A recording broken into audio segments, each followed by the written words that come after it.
ಶ್ರೀ ಗಣಪತಿ ಶಾರದಾ ಗುರುಭ್ಯೋ ನಮಃ. ಉತ್ತರಂ ಯತ್ ಸಮುದ್ರಸ್ಯ ಹಿಮಾದ್ರೇಶ್ಚೈವ ದಕ್ಷಿಣಂ ವರ್ಷಂ ತದ್ಭಾರತಂ ನಾಮ ಭಾರತೀಯತ್ರ ಸಂತತಿ. ಶ್ರೋತೃಗಳಿಗೆ ಶ್ರೀ ಸ್ಕಾಂದ ಮಹಾಪುರಾಣದ ಎರಡನೆಯ ವೈಷ್ಣವ ಖಂಡದ ಶ್ರೀ ವಾಸುದೇವ ಮಹಾತ್ಮ್ಯದಲ್ಲಿ ಉಪರಿಚರ ವಸು ಸದ್ಗುಣ ವರ್ಣನವೆಂಬ ಐದನೆಯ ಅಧ್ಯಾಯಕ್ಕೆ ಸ್ವಾಗತ. ಸ್ಕಂದನು ಹೇಳುತ್ತಾನೆ, ಎಲೈ ಮುನಿಯೇ, ಪೂರ್ವದಲ್ಲಿ ಉಪರಿಚರ ವಸುವೆಂಬ ರಾಜನೊಬ್ಬನಿದ್ದನು. ಅವನು ಆಯು ಮಹಾರಾಜನ ಮಗನು. ಅವನು ಅಮಾವಸುವೆಂದು ಪ್ರಸಿದ್ಧನಾಗಿದ್ದನು. ಇಂದ್ರನಿಗೆ ಸಖನಾಗಿ ಪ್ರಭುವಾದ ನಾರಾಯಣನಲ್ಲಿ ಭಕ್ತಿಯುಳ್ಳವನಾಗಿದ್ದನು. ಅವನು ಧಾರ್ಮಿಕನು, ಪಿತೃಭಕ್ತನೂ ಆಗಿ ಪಿತೃಗಳನ್ನು ದೇವತೆಗಳನ್ನು ನಿರಂತರವೂ ತೃಪ್ತಿಪಡಿಸುತ್ತಿದ್ದನು. ಸದಾಚಾರ ನಿರತನಾಗಿದ್ದನು.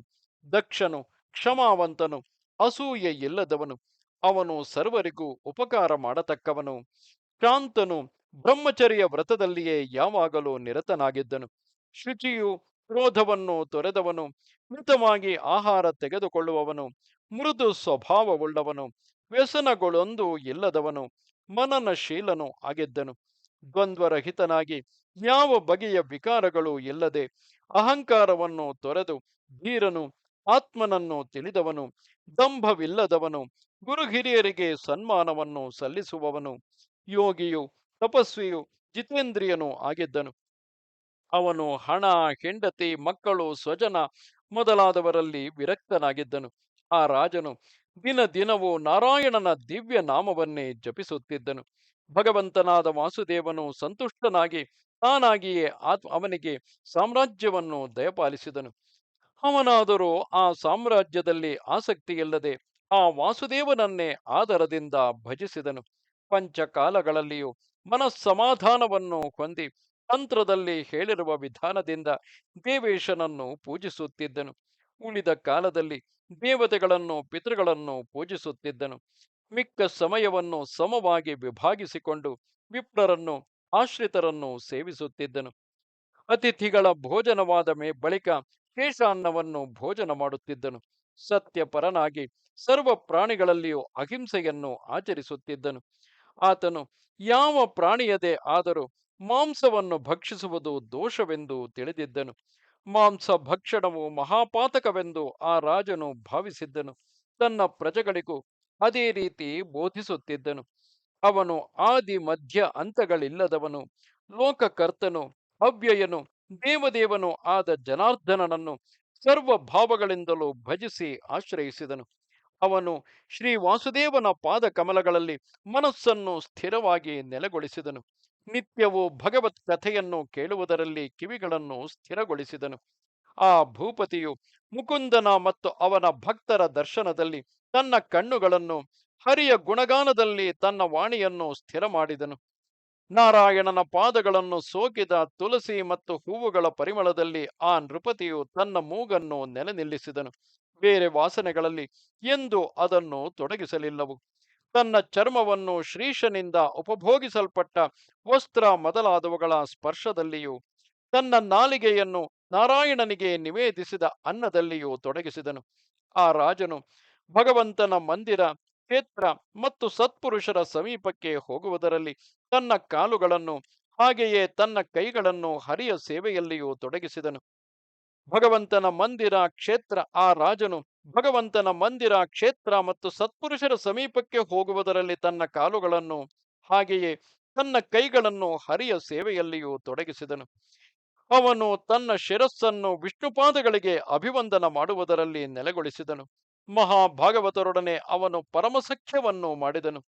ಶ್ರೀ ಲಕ್ಷ್ಮೀಪತಿಗೆ ಸಂಬಂಧಿಸಿದ ವ್ರತಗಳನ್ನು ನಡೆಸುತ್ತಿದ್ದ ಆ ರಾಜಋಷಿಗೆ ಆ ಸ್ವಾಮಿಯ ಭಕ್ತಿ ಇಲ್ಲದೆ ಒಂದು ಕ್ಷಣವೂ ಕೂಡ ಕಳೆಯುತ್ತಿರಲಿಲ್ಲ.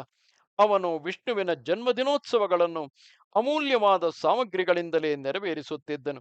ವಿಷ್ಣುವಿಗಾಗಿ ಉದ್ಯಾನ, ಮಂದಿರ, ಉಪವನ ಮೊದಲಾದವನ್ನು ನಿರ್ಮಿಸಿದನು. ಓ ಬ್ರಾಹ್ಮಣೋತ್ತಮ, ಹೀಗೆ ನಾರಾಯಣನಲ್ಲಿ ಭಕ್ತಿಯನ್ನಿಟ್ಟಿದ್ದ ಅವನಿಗೆ ದೇವರಾಜನು ತಾನಾಗಿಯೇ ಏಕಶಯ್ಯೆ ಮತ್ತು ಏಕಾಸನಗಳನ್ನು ಉದಾರವಾಗಿ ಕಲ್ಪಿಸಿಕೊಟ್ಟನು. ಇಷ್ಟೇ ಅಲ್ಲದೆ ಬಾಡದಿರುವ ತಾವರೆಗಳ ಮಂಗಳಕರವಾದ ವೈಜಯಂತಿ ಮಾಲೆಯನ್ನು, ಬೇಕಾದಷ್ಟು ರತ್ನಗಳನ್ನು ಕೊಟ್ಟನು.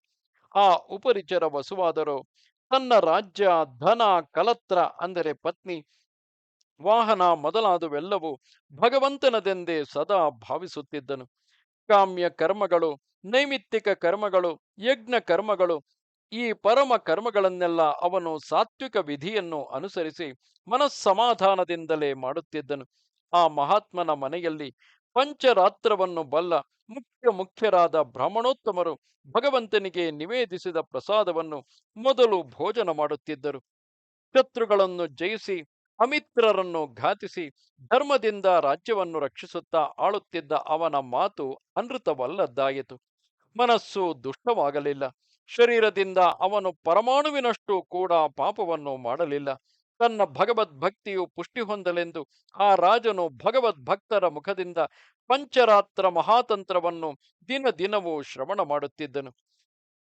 ರಾಜ್ಯದಲ್ಲಿ ಶುದ್ಧವಾದ ಧರ್ಮವನ್ನು ನೆಲೆಗೊಳಿಸುತ್ತಲೂ ಸಕಲ ಪ್ರಜೆಗಳನ್ನು ರಂಜಿಸುತ್ತಲೂ ದೇವೇಂದ್ರನು ಸ್ವರ್ಗವನ್ನು ಪಾಲಿಸುವಂತೆ ಆ ರಾಜನು ಪೃಥ್ವಿಯನ್ನು ಪರಿಪಾಲಿಸಿದನು.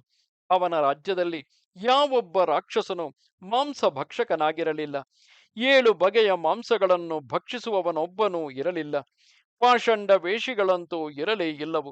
ಅಸಾಧ್ವಿಯರಾದ ಹೆಂಗಸರಾಗಲಿ, ಪರದಾರ ನಿರತರಾದ ಗಂಡಸರಾಗಲಿ, ಧರ್ಮ ಸಂಕರಕಾರಿಗಳಾದ ಸ್ತ್ರೀ ಪುರುಷರೇ ಆಗಲಿ ಅವನ ರಾಜ್ಯದಲ್ಲಿ ಕೇಳಿ ಬರುತ್ತಿರಲಿಲ್ಲ.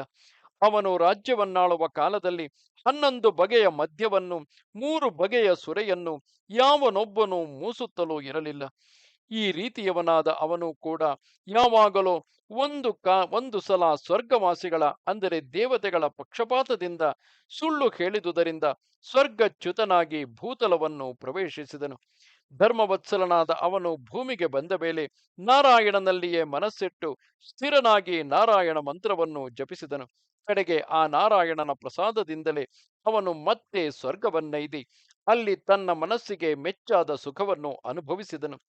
ಪಿತೃಶಾಪದಿಂದ ಅವನೇ ಮತ್ತೆ ಭೂಮಿಯಲ್ಲಿ ಚೇದಿರಾಜನಾಗಿ ಹುಟ್ಟಿ ಆಲಸ್ಯವನ್ನು ತೊರೆದು ಪಂಚರಾತ್ರೋಕ್ತ ವಿಧಿಯಿಂದ ಶ್ರೀಹರಿಯನ್ನು ಭಜಿಸಿದನು. ಬಳಿಕ ಆ ಭೂಮಿಪತಿಯು ದಿವ್ಯ ದೇಹದಿಂದ ಸ್ವರ್ಗಲೋಕವನ್ನು ಪಡೆದನು. ಅಲ್ಲಿರುವ ಪರಮ ಋಷಿ ಸಮೂಹಗಳಿಂದೊಡಗೂಡಿ ಭಗವಂತನ ಉಪಾಸನೆಯನ್ನು ದೃಢ ಮಾಡಿಕೊಳ್ಳುತ್ತಾ ಅಲ್ಲಿ ಕೆಲವು ಕಾಲ ವಾಸ ಮಾಡಿದನು. ಬಳಿಕ ಭಯರಹಿತವಾದ ಶ್ರೀ ವಾಸುದೇವನ ಪರಮ ಪದವನ್ನೇ ಹೋಗಿ ಸೇರಿದನು.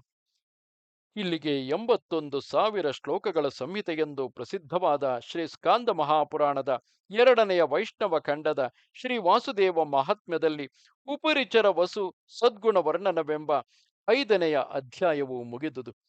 ನಮಸ್ತೆ ಶಾರದೆ ದೇವಿ ಕಾಶ್ಮೀರ ಪುರವಾಸಿನಿ ತ್ವಾಮಹಂ ಪ್ರಾರ್ಥೆಗೆ ನಿತ್ಯಂ ವಿದ್ಯಾದಾನಂಚ ದೇಹಿಮೆ. ನಮಸ್ಕಾರ.